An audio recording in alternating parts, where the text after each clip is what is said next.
Welcome to my kitchen. I want to share with you 12 of my favorite kitchen organization tools that I have used long enough now that I'm coming on here to say that I use them and I recommend them, and they're under $20. So we are going to start right here in that drawer. My meal prep baggie stands. They lift up for various size of bags, and when I do either meal prep or batch cooking, I can bag up stuff for my dad, stuff for our freezer, and it's easy and holds the bag up for me. My second thing would be my bamboo silverware tray.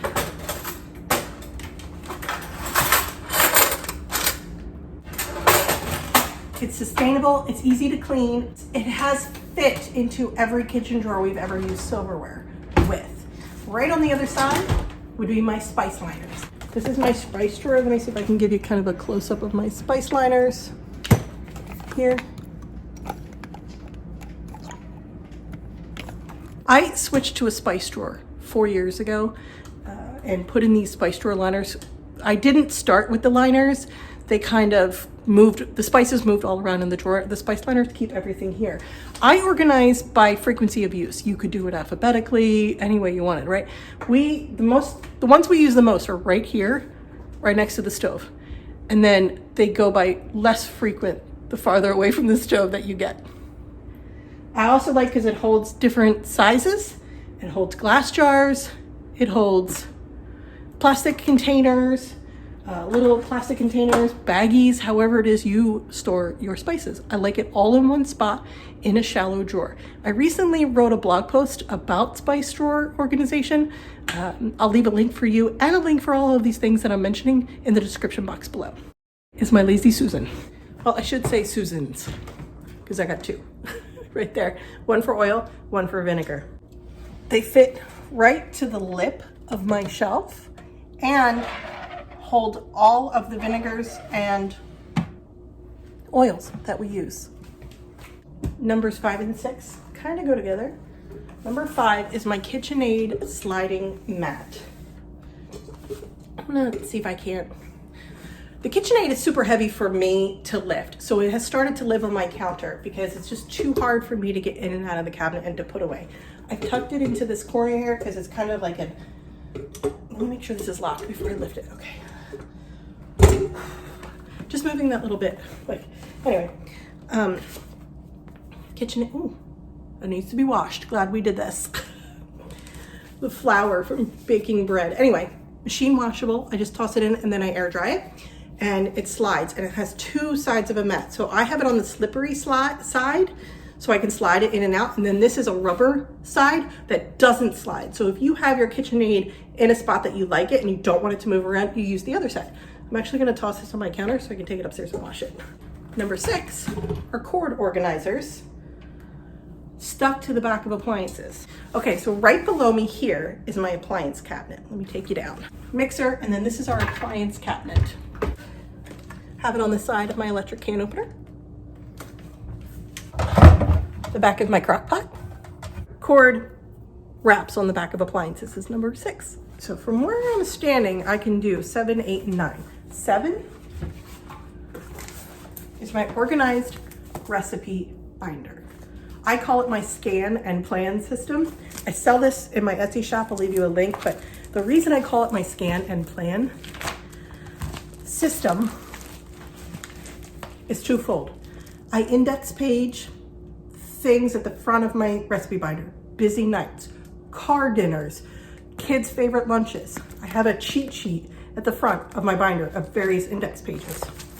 The other reason it's my scan and plan is that at the front of every section of my recipe binder, I have a table of contents for that section. So I can quickly scan and plan the week.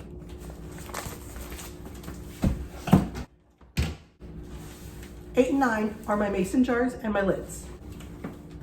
I have various sizes, but they all have this plastic reusable lid that I like. I don't like reusing the metal lids.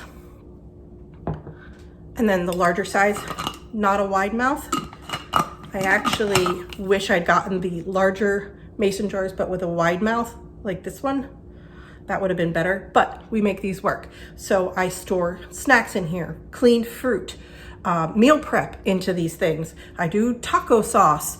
Last night we did a balsamic reduction for dinner. We put it in one of these. So we use these for food prep all the time. My last ones are gonna be right here too. So this over here, underneath my drying rack, is a reusable drying mat. I have two. So here's my towel drawer, kind of near my sink. This is the second one that we have. This is the second one. I keep it in my towel drawers. So every couple of days, we take that one out, put it upstairs for wash, and put down the next new one. And I do kitchen towels, laundry enough twice a week now that I'm not without the backup in the drawer. So two gets the job done for us. My last two are underneath my kitchen sink, although I moved one of them out of here, so we'll talk about that in a second. But my cleaning caddy, that has all of my cleaning products in one spot that I use to clean the entire house. I decluttered a ton of cleaning products and changed how I cleaned. So now I just have simple, non-toxic cleaners that I keep in here, and that cleaning caddy can go anywhere I need to go in the house. It has a good handle, it's strong, and it fits bottles. That's a key part of a cleaning caddy. I've had a few that don't fit bottles. That doesn't help me. The other thing was an under the sink organizer here, a slide out drawer. We actually moved into the garage for my husband to use. All it was holding at the time were sponges, which now I just store right there on that blue bin. So, but an under the sink drawer pull out organizer is also on my list of under $20 kitchen stuff that I've owned for a long time that I would be able to recommend to you. I recently wrote this up in a blog post. I'll leave that link below, as well as all the links to the things I just mentioned. And here's a link to the video for the 50% rule that I've been applying in my kitchen, and it makes it so much easier to manage cabinets and drawers when they are half full. Hope you're doing well, and I'll see you in that video.